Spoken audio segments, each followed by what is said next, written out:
नमस्ते दोस्तों, पूजा व्रत कहानियाँ में मैं सोनाली आप सबका बहुत बहुत स्वागत करती हूँ। कार्तिक मास के कृष्ण पक्ष में आने वाली चतुर्थी को करवा चौथ कहा जाता है और इस दिन हर सुहागन नारी अपने अखंड सौभाग्य के लिए ये व्रत निर्जला व्रत रखती है।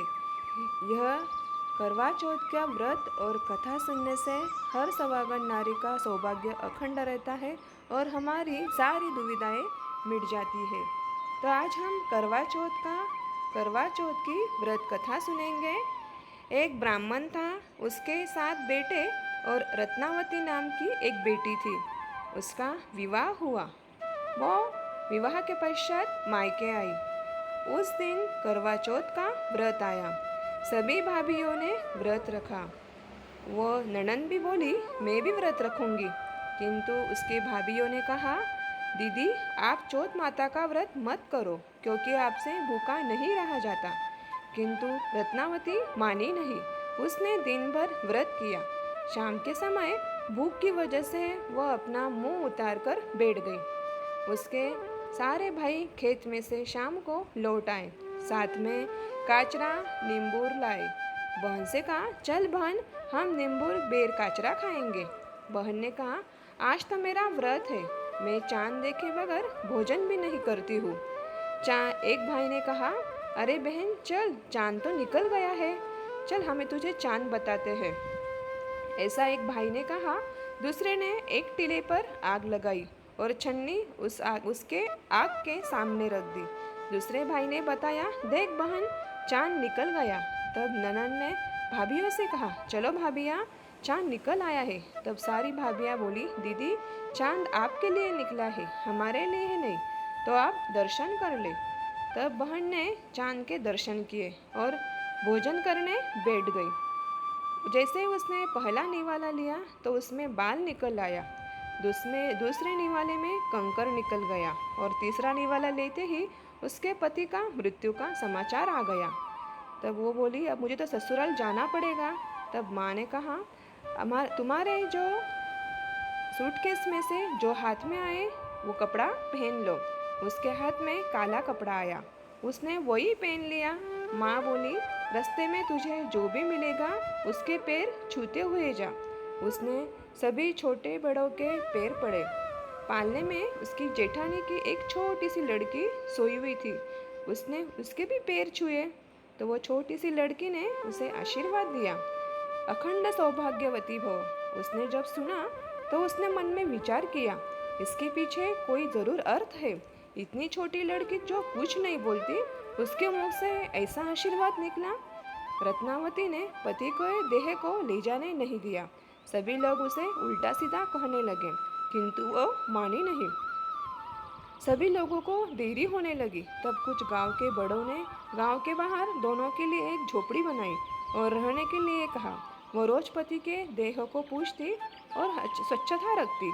ऐसे करते करते 6 महीने के बाद तिल चौथ आई। स्वर्ग से परियां नीचे उतरी। उन्होंने गणपति की पूजा की और चौथ माता की पूजा करी। रत्नावती यह सब दूर से देख रही थी। उसने परियों से कहा आप क्या कर रही हो? परियों ने कहा हम तिल चौथ माता की पूजा कर रहे हैं।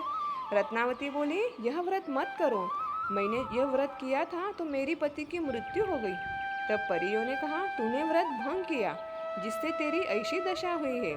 तू आज की चतुर्थी कर, 12 बजे चौथ माता आएगी, उनके पैर पकड़ लेना। अप्सराओं ने कहा जैसा उसने दिन भर व्रत किया, रात को 12 बजे राह देखने लगी।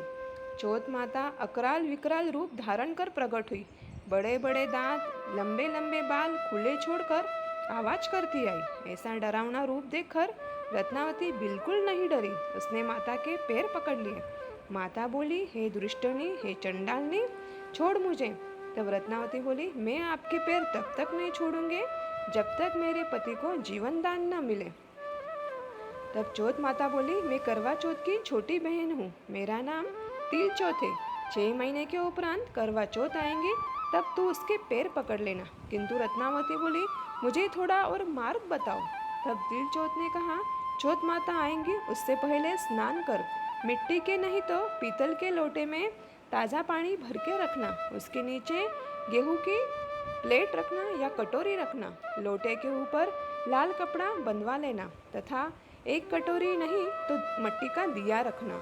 उसमें बाजरी का जो कनस आता है, बाजरी का कनस, पैसा, सुपारी, चौली की फल्ली, बेर, आंवला, इमली रखना। और चतुर्थी का मांडना दीवार पर मांडो या नीचे पाटे पर मांडो। गणपति की, चौथ माता की, करवे की पूजा करना। चांद देकर एक दूसरे से करवा बदल लेना। ऐसा 7 बार करना और करते समय कहना, 7 भयारी बेनड़ करवा पी, धनी बुकाणी करवा पी, डूंगर में दू लगावनी करवा पी, बीरनबाई करवा पी। ऐसा कहने से उपरांत करवे का पानी 7 बार पी लेना। पानी पीते वक्त जल धाई की सवाग धाई, ऐसा पिलाने वाला पूछता है। पीने वाली कहती है, जल धाई पर सवाग नहीं धाई। सारी पूजा होने के उपरांत करवे का पानी पति के शरीर पे छिड़क देना। चौथ माता का पुण्य उसे देना। ऐसा कहकर तिल चौथ माता अदृश्य हुई। 6 महीने के उपरांत करवा चौथ आई।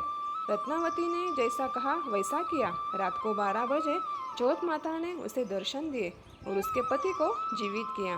दोनों पति पत्नी बहुत खुशी खुशी घर आए और राजी खुशी रहने लगे। उस दिन से सभी सौभाग्यवती स्त्रियां करवा चौथ की व्रत करती है और अपने पति के लिए लंबी उम्र की आयु की कामना करती है। ऐसी है ये करवा चौथ की व्रत कथा, जिसे सुनने से हमारे सारे कष्ट दूर हो जाते हैं। तो दोस्तों, कैसी लगी ये कथा मुझे कमेंट्स बॉक्स में एक कमेंट ज़रूर कीजिए और मेरे इस नए चैनल को सब्सक्राइब करना ना भूलिए। धन्यवाद।